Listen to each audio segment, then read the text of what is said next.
Okay.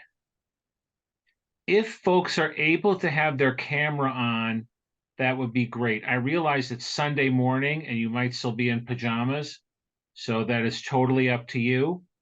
But would love to see faces if people are up to that, but it's really up to you. So I'm gonna get started here. My name is Zvi Hirschfield, and it's been my privilege to be a teacher at the Pardes Institute in Jerusalem since 1999. I teach primarily Talmud and Jewish thought, and sometimes I teach Halakha, Jewish law. And I was asked by your good friend Nechama Goldman Barish, to take a couple sessions, and we had to sort of move things around because, as you all know, we are not in a usual time. We are a very unusual time. And I want to say at the beginning, the topic we're going to deal with today we're going to deal with the issue of the dilemma of hostages, both in Jewish law and what's happening in Israel today. And I think actually it's a very powerful example of how our texts can help facilitate a conversation, even though, as you'll see, our texts do not yield one clear conclusion, which I think is actually very healthy, but maybe shape the contours of a conversation. Before we jump in, it would help me a lot if people could use the hand raised function when they want to talk. You're always welcome to share your opinion, to ask a question, whatever works for you. You do not have to be passive, but it's easy, especially once I share my screen, I won't be able to see you unless you use the hand raised function. Then you'll pop up on my screen. So if you don't know where the hand raised function is, the hand raised function, if you go down to the bottom of your Zoom screen and you go to reactions, and you click on reactions, you'll see one of the reactions is a raised hand. And that is how I'll know that there, Howard already did it. Howard, were you demonstrating or you have something to say? You're on mute, so I couldn't tell. Just trying to help. You are terrific. You're one of those good students in school. You were probably the kid who reminded the teacher to give out homework, Howard. In terms of how I address you, I'm just going to use the names I see on the screen that you are signed in as. So if the name that appears in your box is not how you want to be addressed, please just change it to however you want to be addressed. If you want to be addressed with the title like doctor or professor or rabbi, whatever that might be, I'm happy to do that as well and give all the kavod that people would like. But without that, I'm just going to refer probably even to your first name that I see in the box. Okay, so just to give you a sense of the format before we jump in, we're going to begin by learning a couple short texts together to sort of set the stage. I'm going to send you to Chavruta, to paired study, just to look at some other texts together to get your thoughts out. I have some questions on the source sheet to guide you along. And then we're going to come back and look at those sources together and then move our discussion from the sources to what's happening in Israel today. Before we begin, first of all, can everybody hear me okay? Excellent. I want to begin by acknowledging that, and I'm sure you know that this is a very, very challenging, difficult time here in Israel. I have a son-in-law who is in Gaza as we speak, and a very worried daughter who moved in with us with her 14-month-old, and she also is 6 months pregnant on top of that. So she is very stressed and worried. Everybody has somebody who is in harm's way. Everybody is only one person removed from one of those 1,400 who were killed on Simchat Torah. So in Israel right now, I would characterize the sort of feeling in the air as one, people I think are afraid. People are angry. People are supportive of the army. You have almost wall-to-wall support for what's happening, even though that's not true necessarily in the rest of the world. And there is a genuine fear for the well-being of those 250 or 240 hostages and what's happening to them as well. So it's a very difficult time. My sense also is that Jews in America and in Europe are also not experiencing an easy time. It seems, and again, this is just my reflection of what I read. You're on the ground and you see it, but on university campuses, at various protests that are going on, some people feel there's an environment where they are genuinely, they're truly afraid. They're afraid of walking around with the sign of their Jewishness on city streets. And that in itself is also very foreign to me. I lived in America until I was 33 years old. I can't remember a time I was scared because I was Jewish living in America. And it's very strange and sad and upsetting to me that that is an experience that some, but not all American Jews are having. So all of us together are going through a very, very difficult time. And I think I draw some strength from the fact that we could still learn Torah together. We have our tradition, we have our community, we have our nation, we have ways of connecting to each other and giving each other strength and support. And just to know that we're here for one another, that in the end is our koach. That in the end is our strength. And that's what I'm counting on to get me through this very difficult time. Anybody have something they would like to share before we jump in? I also want to thank Jordan. I don't know if he's still on. He's working very hard to figure out a way to share the text with all of you. But I want to thank him for his help and his hard work. And I want to thank all of you for taking time on a Sunday. We don't have Sundays here in Israel. Sunday is just your regular work day. I remember Sunday. I remember the bagel and the coffee and the newspaper and the couch and wearing sweatpants for 7 hours of the day. I remember those feelings. And so I truly appreciate all of you taking time from your precious Sunday to learn some Torah. Yes, Jay, you have a hand that is raised, my friend. But just don't forget to unmute. I just wanted to thank you in this very trying time for taking your time to meet with us and teach us. Well, I want to tell you, Jay, selfishly speaking, learning with other people is like the only activity that takes my mind out of the anxiety and the sadness that's present. So you are helping me probably way more than whatever I'm offering all of you. The opportunity to be here with you and look at your faces and study Torah, it's about one of the few things that I have right now that I find very healing. So a big yasher koach to you and a thanks to all of you and to Rodeh Shalom for putting this together. So without any further ado, let's learn some Torah together. And I'm going to share my screen with you. And we're going to get into this issue of captives and hostages and how it played out in our history. I want to begin with hopefully you can all see my screen. I can also make it a little bit larger, if that helps. Does that help people a little bit? Yeah? Okay.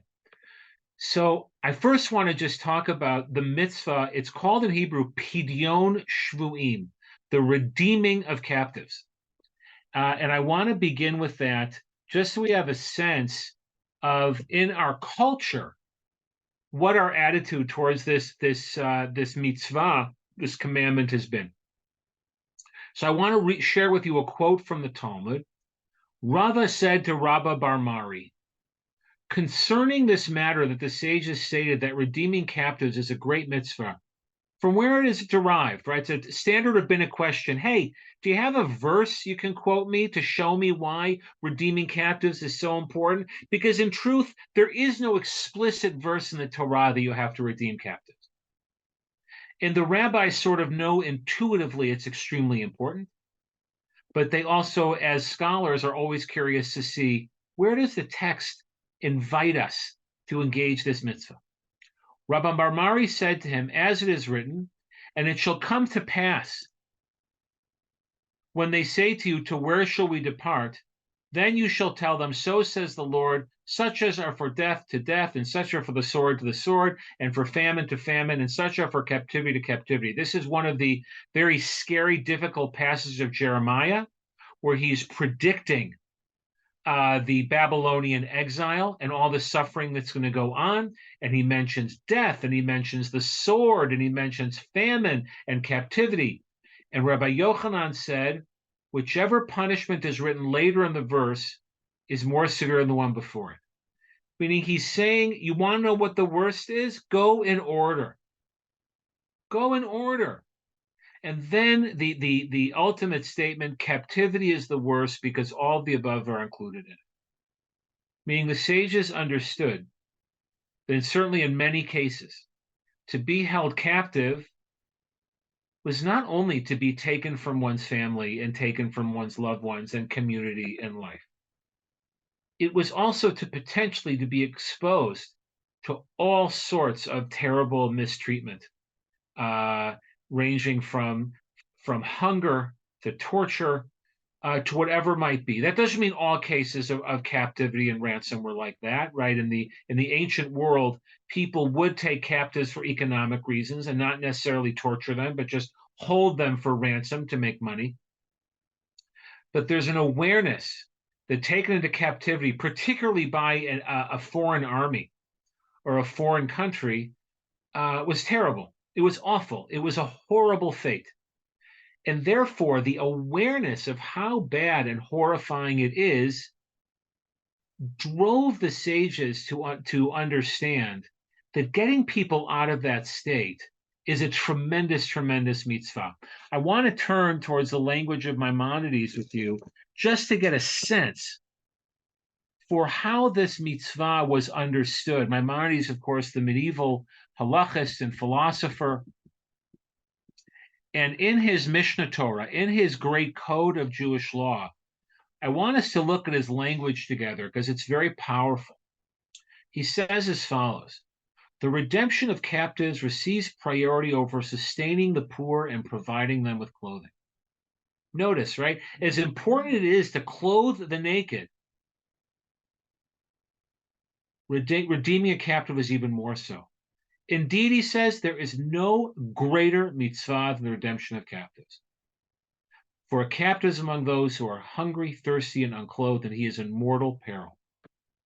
If someone pays no attention to his redemption, he violates the negative commandment, do not harden your heart or close your hand. Now, that verse that Maimonides is quoting is the essential prohibition connected to the active need to give tzedakah.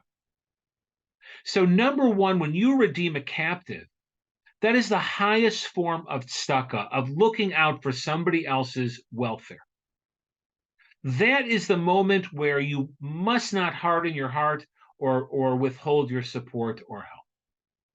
And then he goes on, do not stand by when the blood of your neighbor is in danger. This other famous verse and commandment in the Torah, that we are not allowed to stand passive, to be mere spectators when our neighbor, when our member of our community or a member of our nation, or really you could even say in any direction, any human being is in danger.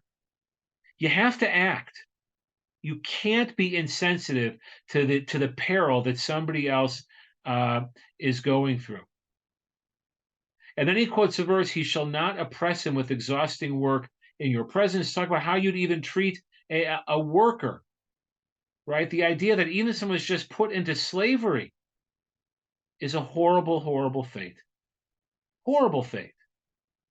And he has negated the observance of the positive commandment. You shall certainly open up your hand to him to give tzedakah. Your brother shall live with you, meaning you have to make sure that you're to literally the life of others. And of course, love your neighbor as yourself.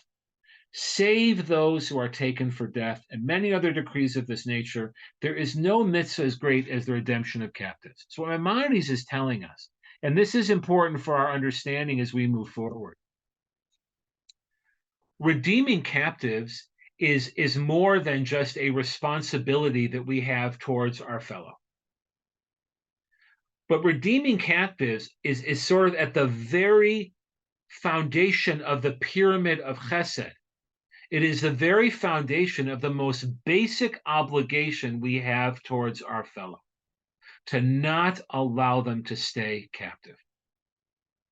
It is a life that we must do everything in our power to bring back. And I want to point that out now, because certainly today in Israel, when people talk about captives, and it used to be, by the way, soldiers. The context in Israel for this discussion, from the time of the Yom Kippur War, but really from the time of the War of Independence, it was about basically freeing soldiers who were captured by the enemy. All the more so now, we are talking about civilians. There are children who were taken by Hamas into captivity. And I want us to sort of understand that this is more than simply another dimension to this conflict. But for the Jewish cultural soul, taking our people captive is the most hurtful, heinous crime one can do. And it cuts to the very heart of our obligation that we feel towards our fellow. And that is why in our history, when you have heard of these incredibly lopsided deals where Israel would trade 1,000, I think 1,000 prisoners were let go for Gilad Shalit. And we're going to talk about that and the implications of that. You begin to understand that can happen because our enemies also know how precious the captive is to us, and how leaving a captive in captivity goes against our foundational Jewish values of our obligations towards one another. I want to pause now. I've been talking at you a lot. Does anybody have a comment or a reaction that you want to share before I invite you to look at these sources?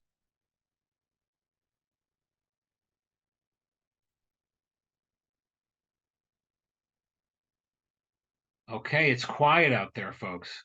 Oh, we have a raised hand. Ricky, please go ahead. Ricky, and then Maxine.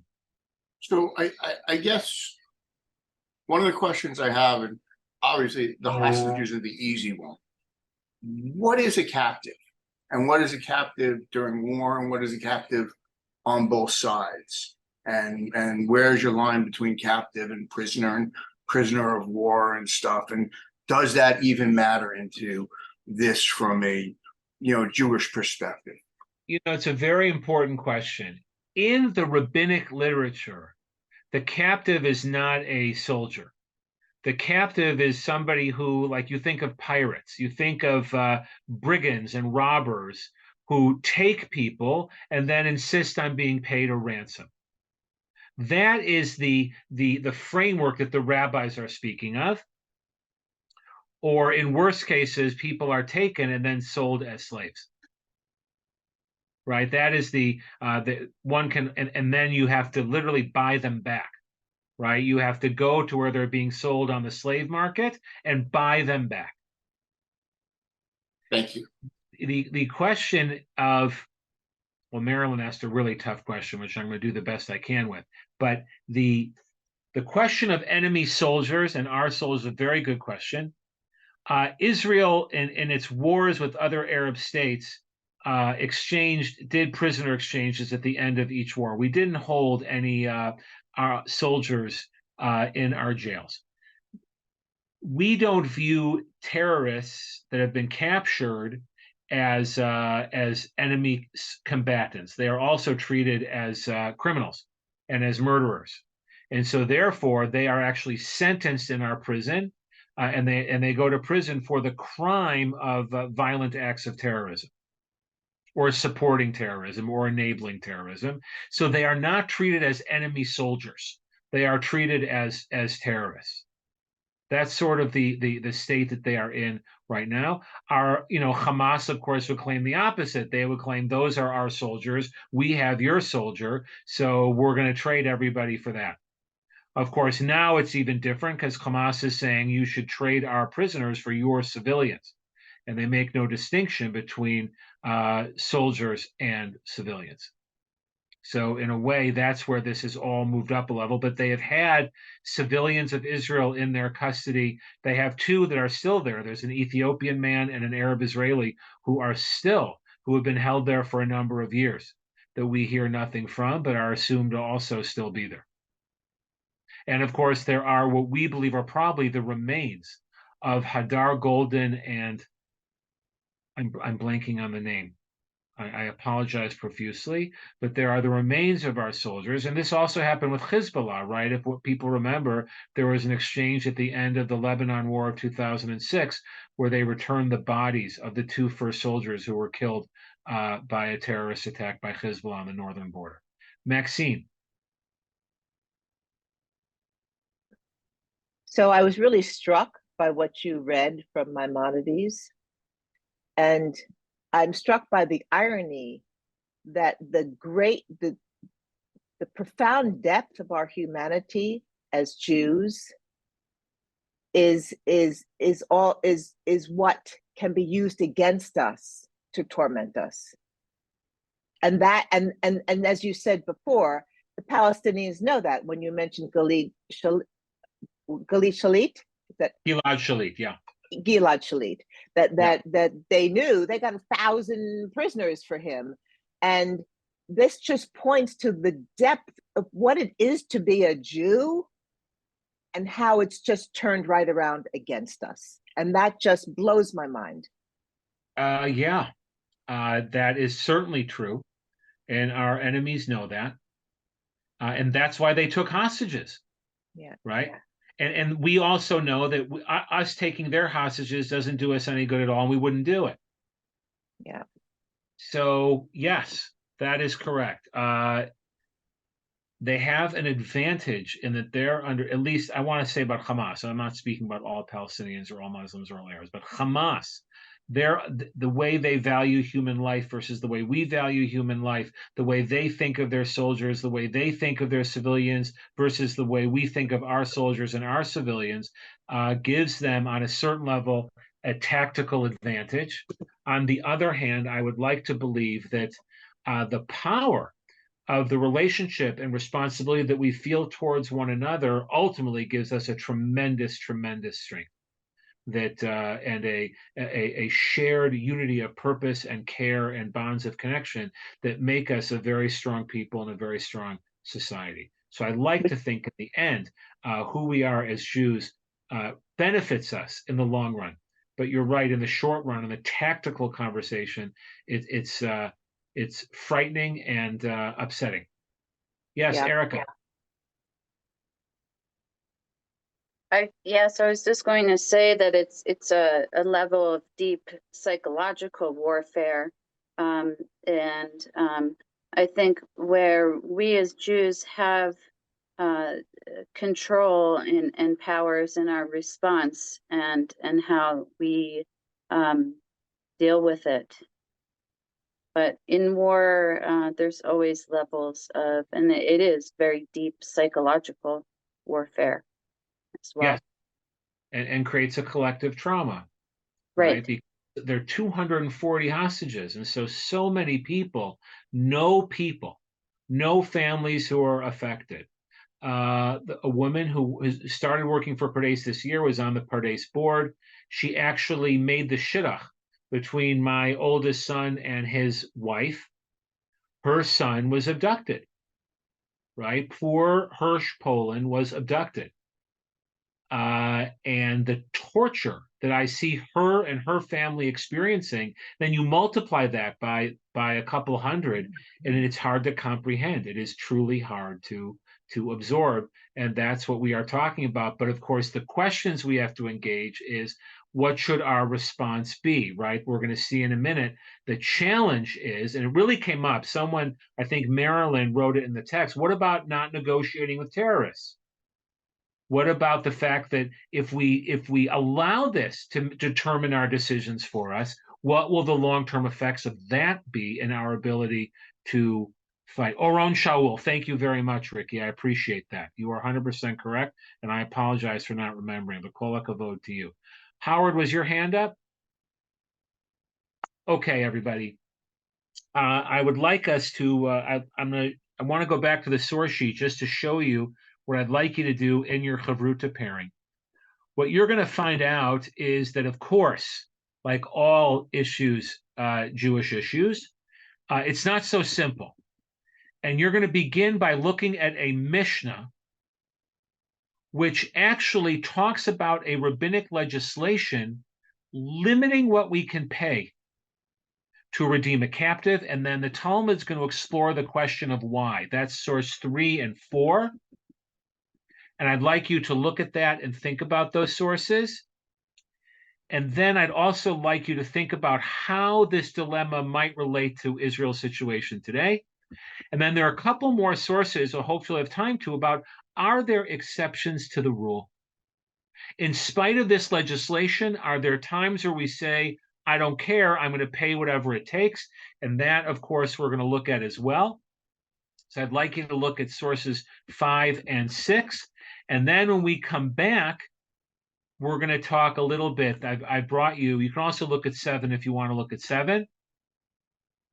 Oh, I wrote there incorrectly. Look at that. My grammar is very poor.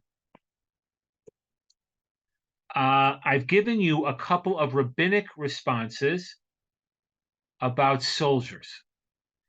These rabbinic responses were written, we're going to look at those together in the context of a deal for 3 soldiers who were captured in Lebanon and the release of, I believe, about 1,300, what we would call terrorists, obviously the other side would not, to get them back, and whether that was an okay thing to do. The other related question here, which we're going to get to in our discussion, is what about risking the lives of soldiers to rescue? This was a very big issue before the Entebbe raid. The Israeli government actually approached a group of rabbis to ask them, what did they think about the idea of risking other soldiers to save those hostages? At the time, they thought they would pay a much higher price than 1 soldier and 1 hostage lost. And so these questions are also part of our questions of redeeming captives and what our thoughts are about it. But sources 3 through 7 for right now. And so I'm going to ask, hopefully you all have access to the source sheet. I'm going to ask Jordan to send you off into Chavruta for about 15 or 20 minutes. And then we will come back and look at these pieces together and see where we are at, leading towards a discussion where all of you are going to be invited to weigh in on what you think we should do as the Jewish people looking at the situation that's in front of us. Okay, Jordan, are we good? We are good. Here we go. Okay, thank you. And we are all back. Welcome back, everyone. Okay, everybody, welcome back. I hope that the texts are interesting for you. And now let's take a closer look at what's happening here. So the Mishnah tells us, and this might be familiar to you, to those of you who learned with us last year, that the captives are not redeemed for more than their value, for the betterment of the world. And you can't aid the captives' escape for the betterment of the world. Now, we're going to talk about what that means. And Rabban Gamliel says it's the betterment of the captives. But I want to put out there, when you first saw this, that you shouldn't pay more than their value. What was your reaction to that? Why would the sages have to tell us that? And why not pay whatever? After knowing what an important mitzvah this is and how people suffer in captivity, why would it be for tikkun olam that people shouldn't pay more than their value? Yes, Jay. This is kind of picking up on the discussion that we had in our breakout room. The value has to be put in context. And, the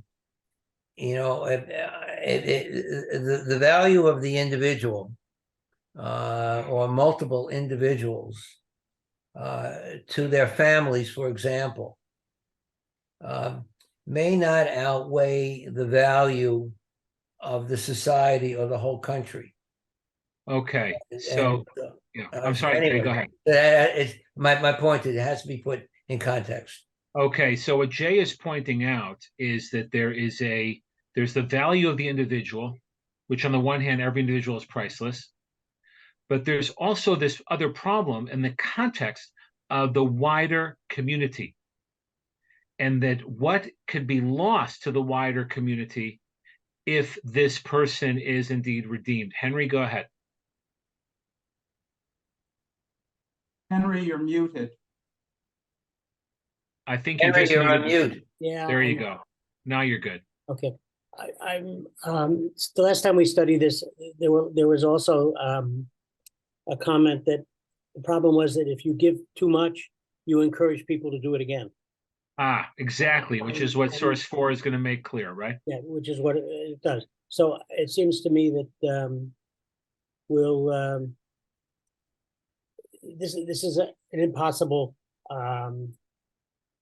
dilemma for any group. You have, on the one hand, you have everybody wants their family member back, and on the other hand, if you do this, you very quickly run out of money, which is what happened in a few cases. Right. So it's I don't know. And again, I said this in Chavruta, if you knew that of the people that were released for Gilad Shalit were the people that were going to run this latest attack, would you still do it? Oy vavoy. First of all, Henry, what do you mean you don't know? I thought you were going to solve this whole dilemma for us. So number one, I'm very disappointed. Well, I And- never solve anybody's dilemmas.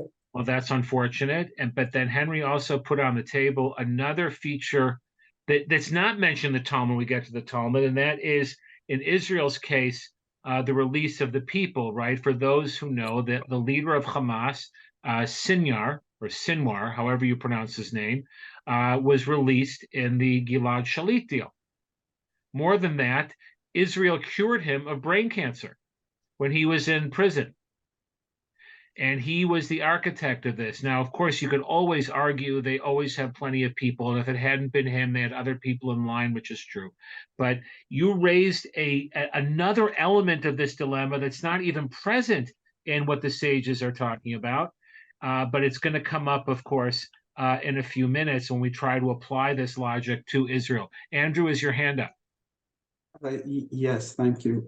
It seems to me that as I said in the breakout session, that the rules and their exceptions are pointing to the fact that you can't have a rule, and that what is required here is prudence, and it's and what the rules lay out are the considerations that have to be made in deciding which course of action is more prudent under the circumstances. Right. We're gonna get to that thought in a minute when we get to this issue of exceptions, because when you just have the Talmud, it seems like this is all very cut and dry, right? The Talmud asks in source 4, what's the reason that we don't want people to overpay? And they offer two. One is the financial pressure of the community, that the community won't be able to afford it. You'll drain the taxes of the community, or perhaps it will incentivize, right? If you pay a lot for a captive, you will have the reputation of the group that pays a lot for captives, and people will start to come and take your people. Now, the Gemara quotes a very interesting case to try to resolve it, that this very wealthy guy, Levi Bardaga, redeemed his daughter. That looks like the only issue is the financial drain. So a very wealthy person who wants to use his own money, there should be nothing holding it back. But then the Gemara deliberately won't resolve it. Abaye says, who says he was acting with the wishes of the sages? Perhaps he wasn't. The Talmud itself seems to want to leave both options on the table. That the idea of the price the community will pay, which might connect us to what Harry, I believe, was talking about in the context of who's getting released, and the other issue of the incentivizing. Yes, Howard, go ahead. You're muted, Howard. You're muted, Howard. I'm mute. I'm unmuting. Okay, hear me Good now? We Yeah. can hear you. Yep. Yeah, you know, when one goes to war, one puts one's citizens at risk and accepts the fact that they might become either killed or become captives, and that redeeming the captives may not be possible. So when we're told that we should, it's the highest obligation to redeem the captives, it in a sense it puts in question having gone to the war in the first place. Though not going to war does not necessarily mean you won't be captive. That is, it was somebody else who went to war with us this time that made captives, not our war response. So I'm finding the idea that it's the highest obligation to be something that's questionable. Howard, I had a question. It sounded like Howard, I don't know if you can hear me. I can. Erica, I almost sounded like you were speaking to a tactic, a military tactic, or even in law enforcement, of the individual versus the whole, and sometimes, and weighing that out in terms of battle. Is that kind of what you were referencing? That sometimes it's looking at sacrifice, like, versus the individual versus the whole and outcome in battle. You could put it that way, but the fact that you're willing to go to war to let's say preserve your society is trying to redeem everybody in a sense, and to certain ways, if there, as a result of that, there are captives, certain ways of redeeming those captives put at risk or perhaps even give up the idea of self-defense. So I think that the term betterment of the world as an alternative to redeeming the captives has ambiguities. Yes. Erica, one of the things that you raised was one of the things we did talk about in our group, and we talked about the possible situation where the Hamas leadership is in a building, but they've surrounded themselves with all of our hostages. And do we blow up the building and sacrifice our hostages? And then, you can think about variations of that.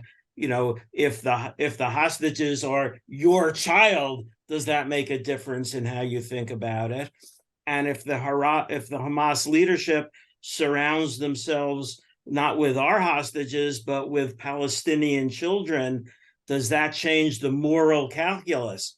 Is the decision different based on if it's our children or their children surrounding them? So I think these are all the questions that they're raised in these texts. Yeah, that's a great point. Yeah, the contexts and the relationships. All right, everybody. I see that you moved on ahead effectively in terms of raising the issues. So we're gonna work our way through there. As you already noticed, the issue that we are facing is somewhat different. I think before I got cut off, somebody mentioned the idea soldiers may not be the same as civilians. We're going to see, you could argue both directions on that, but there is an argument to be made that soldiers are not civilians. And therefore, I think the argument that was being made was therefore they know the risk they are taking when they are going into battle. And perhaps for that level, they are different what's being mentioned here. And of course, the other thing that's emerging here is that the hostages Israel were negotiating over is not financial. In the Talmud, this is about money. And in our instance, there are other issues. But the fundamental sort of pathway about whether we are looking at the harm to the community on the one hand, or the incentivizing on the other, are two separate issues that we could apply to the Israeli situation as well.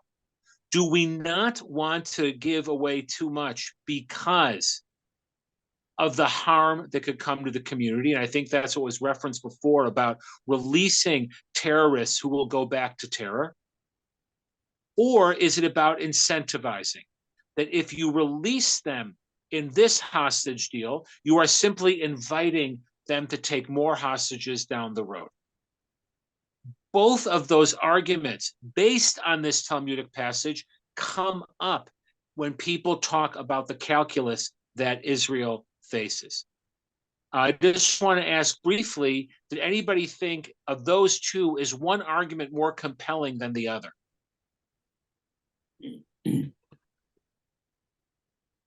Anybody have any thoughts on that? You can use your hand raise, and I think you'll pop up on the screen. Okay, let's move on ahead. Yes, several Raise people have raised their hands, Arlene. Oh, I'm sorry, they're not popping up, Jordan. So you call on them, and then and they will talk.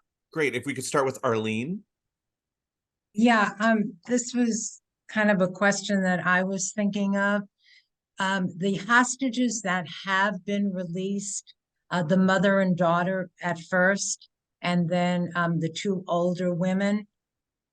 What were the terms for that? Did they just let them go? What, do you have any insight? Apparently they just let them go. My sense is most people believe it was a move of psychological warfare. Basically to tell the people of Israel, look, we have them and they're still well.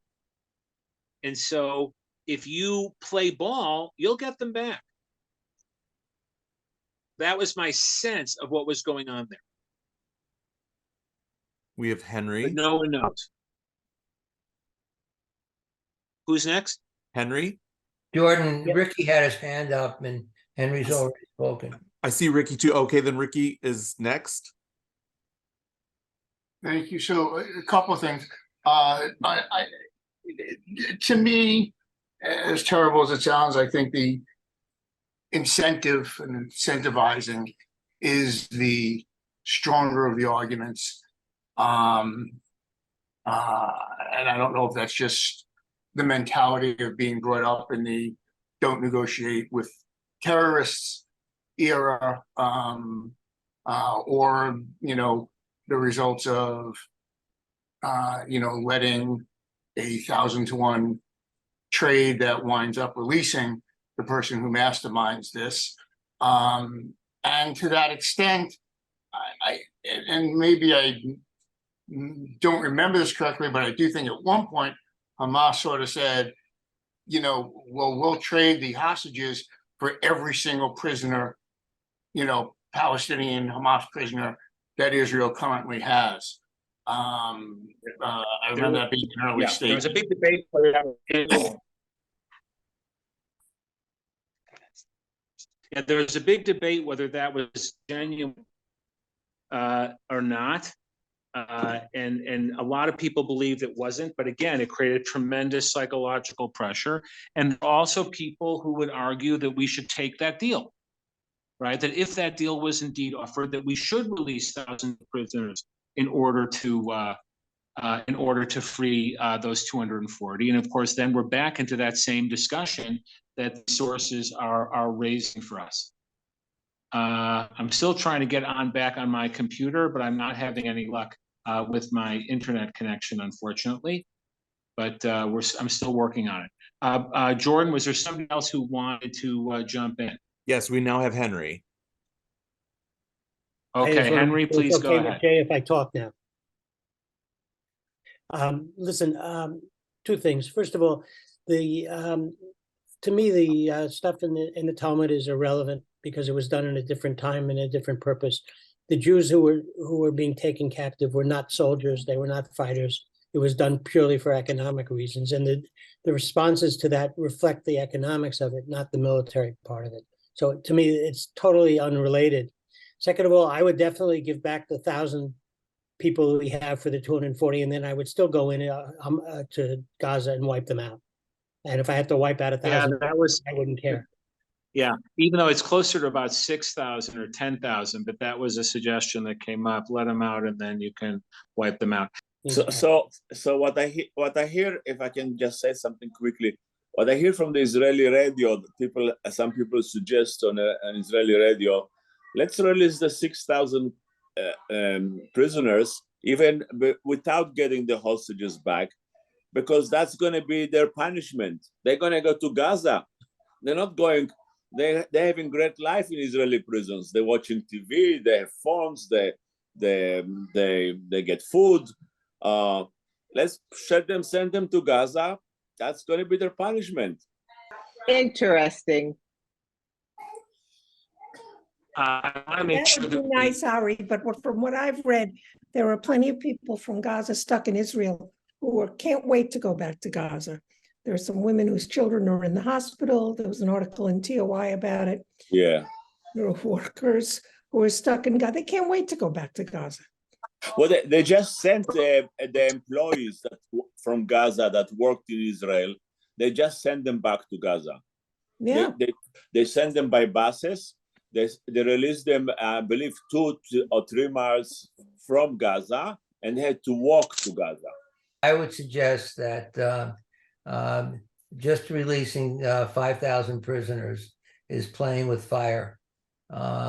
We and I associate myself with the people in Israel are paying a very heavy price for the release of Gilad Shalit. Are we back?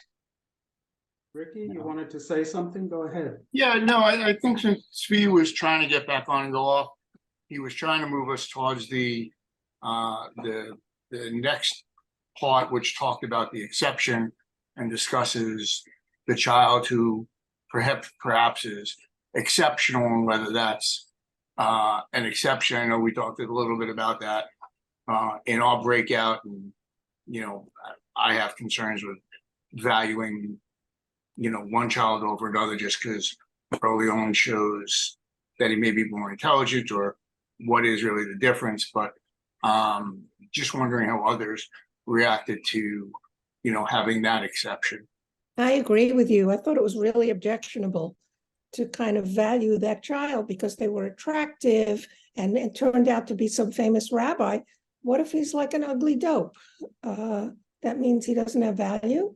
And I think that it raises the issue of whether we're talking about the value of the captives in respect to, some kind of evaluation of themselves as individuals, or what they mean to us as a community, and whether we see ourselves in their image, B'Tselem, as we say, in their image. And in that passage in particular, it's like, well, this child is worth redeeming because he ended up being a famous rabbi and he was very good looking. Whereas we should not be basing our decisions on those kind of criteria. And just to amplify the other side of that is, we don't know what others were there that might have also been great contributors in whatever way they were going to. Right. That's the question of value. In fact, I was looking at, Ari, I don't know if you could look at in the first passage number 3. The word for value is damehen in their character, in their what do you I'm not sure value is the right translation of that. But also we've been talking about the impact on society, and when you allow a situation where a wealthy father could redeem a child, or a prominent individual could redeem a child, that's going to wind up splitting society. Because what if Michael Bloomberg or Mark Zuckerberg came along and said, "I'll give Hamas $1 million for every captive"? Is that the answer?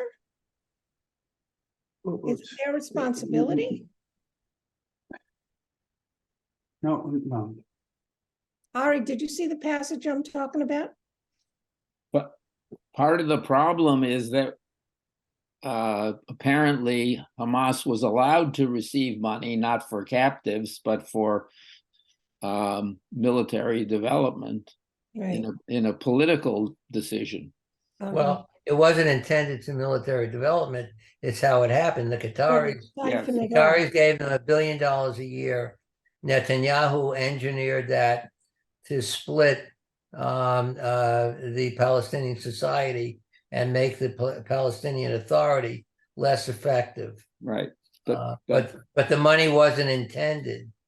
No, I understand, but if you allow, if they demand a high ransom, if you say, well, we have to rescue the captives. The point is that the ransom might itself be used, Of course. to get more. All right, everybody, can you guys hear me now? Are we working Yes. again? Yeah. Okay. So I can tell you've had a great conversation without me, which is the really important thing. I wanted to focus you in on the exceptions, because the exceptions indicate there was always a pushback about not living within these limitations, right? About whether the individual involved was particularly important and a great Torah scholar, or the idea that, but if they could die, pikuach nefesh, the need to save a life, that all of those that there was a pushback, a pressure against these limitations, because as source number 7 said, we are a people of chesed, and we always want to save people when we can. I think everyone's frozen. I don't think anybody can hear me. No, we heard you. can hear you. Okay, good. So whose We hand is heard up? you. You're not frozen. Okay, Yeah. great.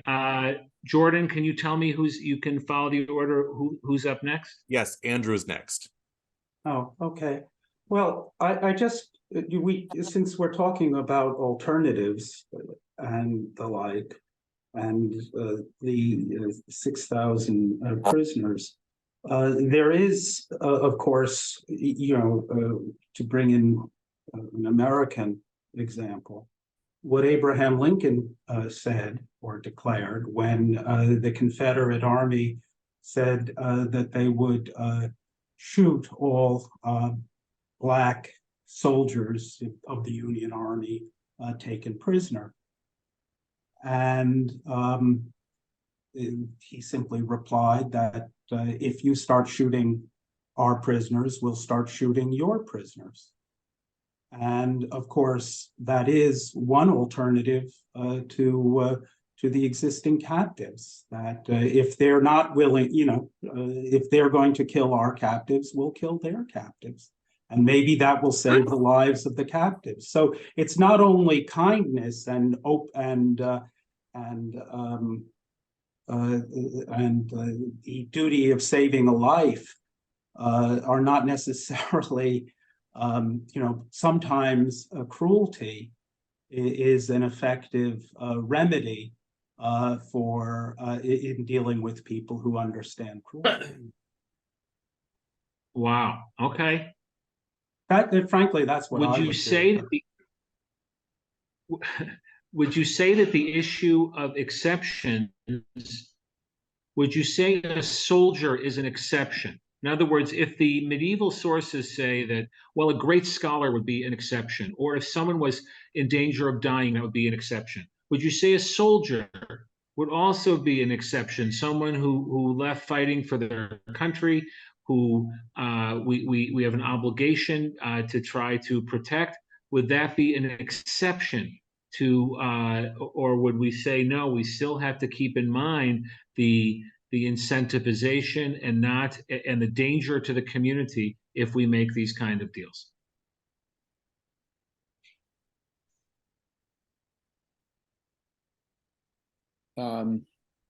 Whoops.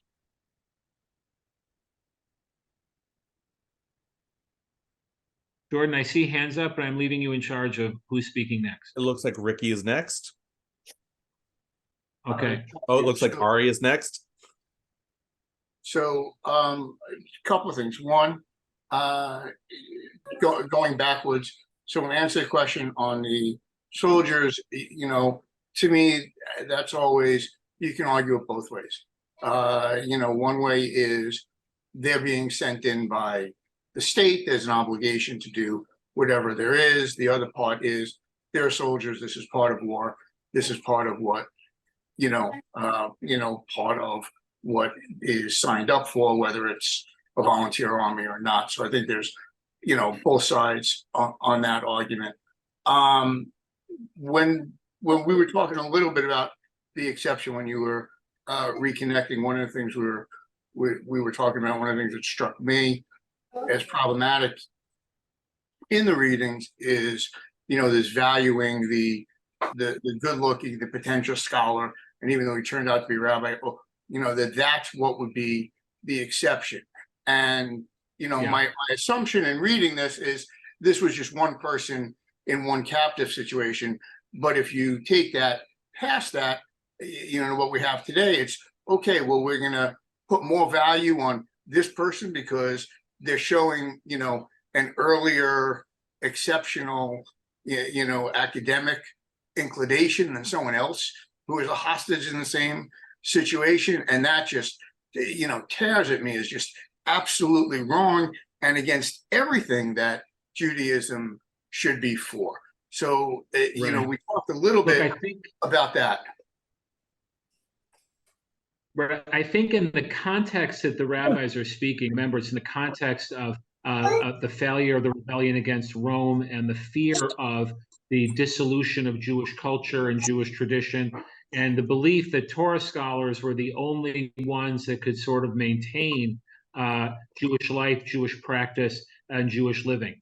But I think that the way this argument could be used differently, do we value children more than elderly in our ability to get hostages out, just as an example? In other words, I think you're raising a very important point.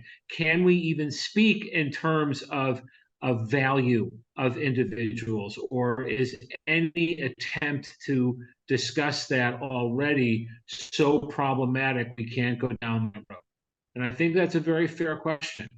But it's also a question, for example, if Israel has to prioritize, do we prioritize civilians over soldiers, or the other way around?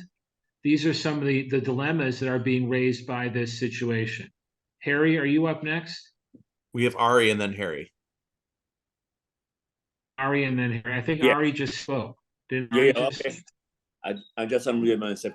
Okay, so for information, there is a program now in Israel to give 1 million pounds to a Gaza person who brings the information about a hostage.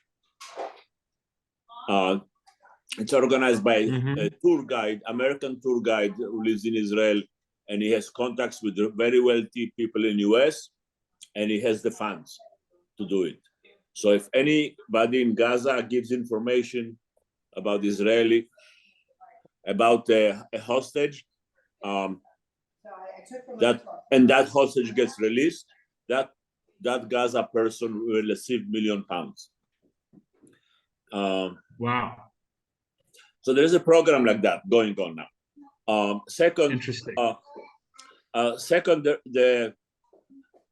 regarding we had when you were gone, Rabbi Tzvi Hershfeld, we were talking about why would the rabbis release a beautiful boy versus not so, with somebody normal, with somebody not so beautiful. So, but there's a double.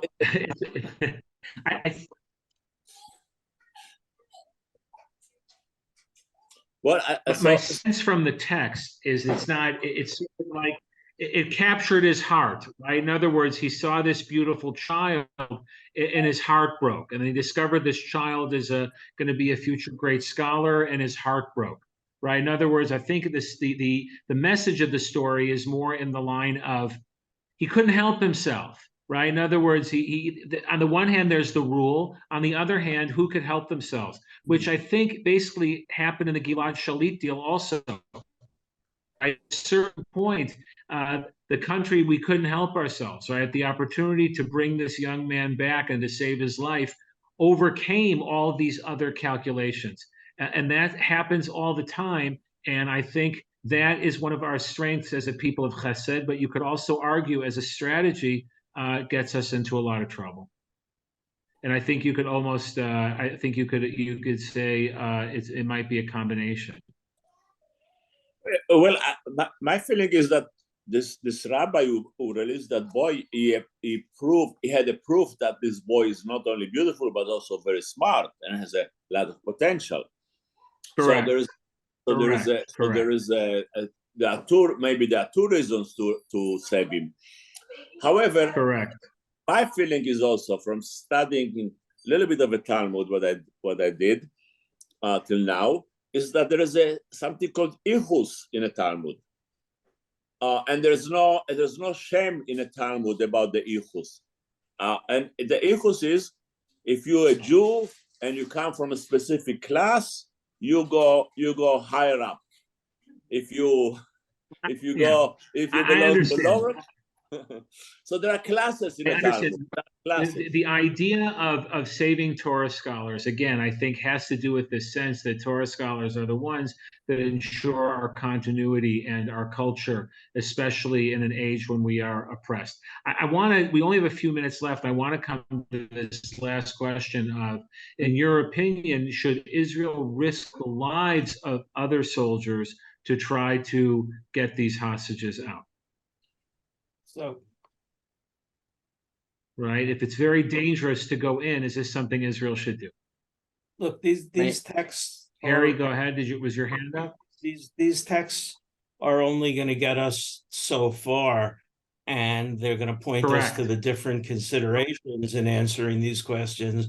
But I think that the question to the answer that you just raised and to all the questions we've been discussing are really decided by a consensus of Israelis. You know, what do Israelis want, and what's their view? And I think that their view is not going to be to save the Torah scholars first.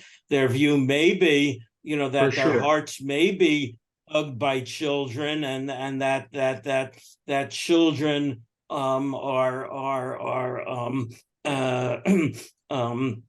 are deserving of our special attention. But I think these things are going to be resolved by, you know, the public discussion. And, you know, it's if there's a consensus among the Israelis of what we need to do, that would be better. If there's not a consensus, if the Israelis end up at odds with each other, half the people think do what we need to do to get the hostage back, and the other half say, you know, no, let's end Hamas, and too bad. You know, that's going to be very hard, and I don't know how that gets resolved, but hopefully that it will gel into a consensus. That's happening now. That's happening now, and ultimately the leadership has to make that decision. And you're right, society has a voice and a role. But I think right now people are very torn, and many people have pointed out those two goals of getting the hostages out and winning this war against and eradicating Hamas do not necessarily line up with each other. There was a very well-known Israeli journalist who said that, in fact, it's going to be either or.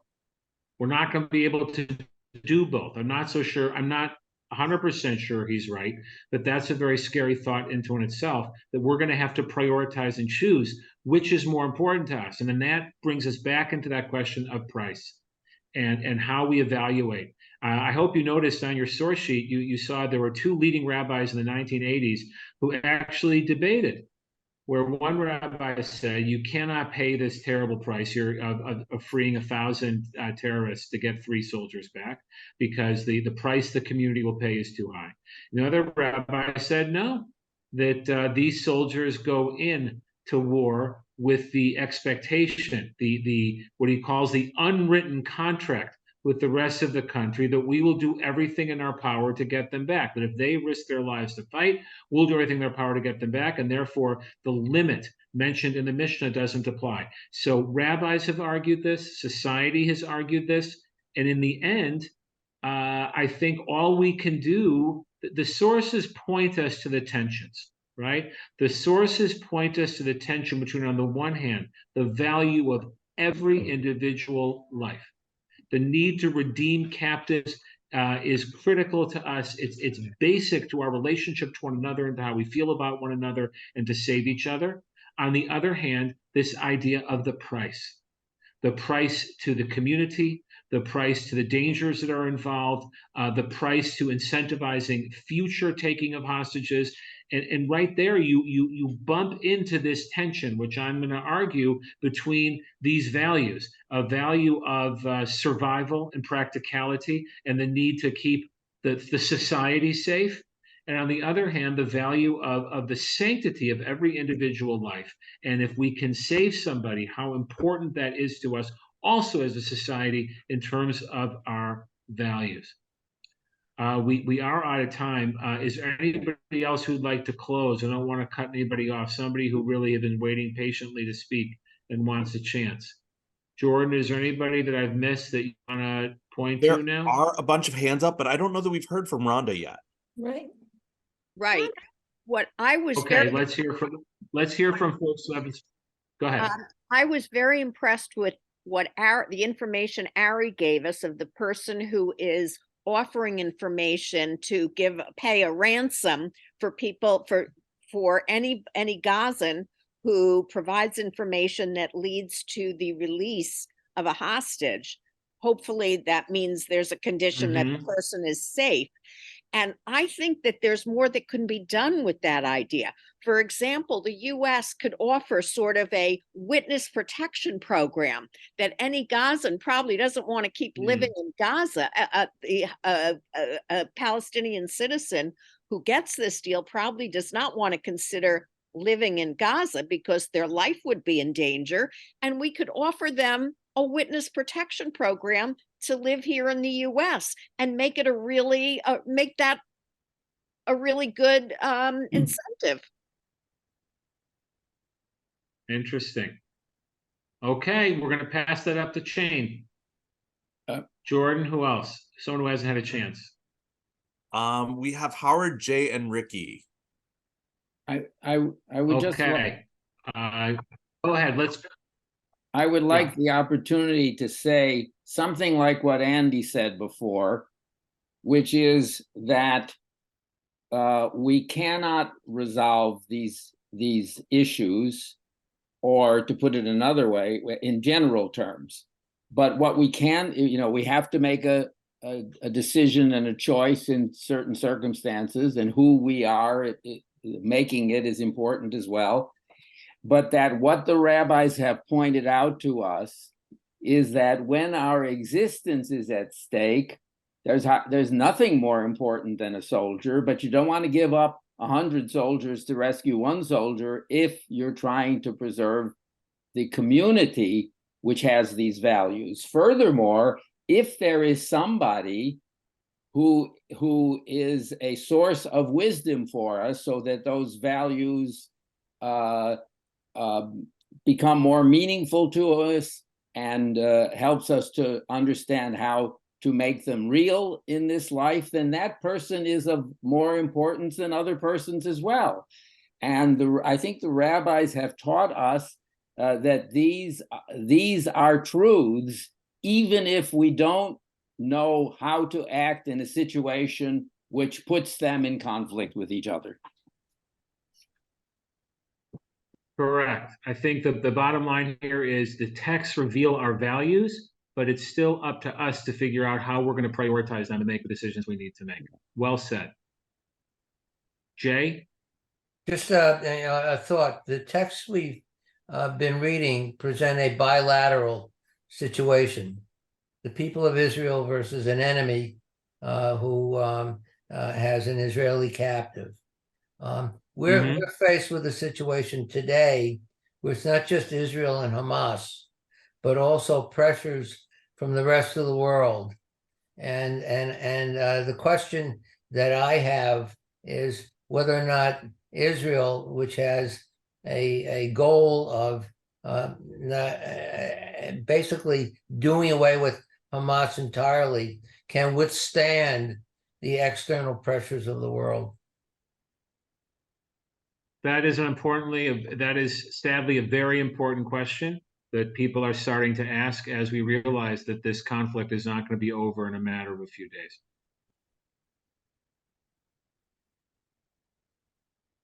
Thank you, Rabbi. Okay. Okay. Anyone else who did not get a chance?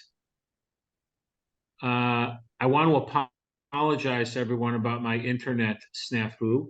I really apologize. It interrupted our flow. But, oh, I'm sorry, Myra, you wanted to say something. Go ahead. Oh, yeah, I hit the wrong icon, sorry.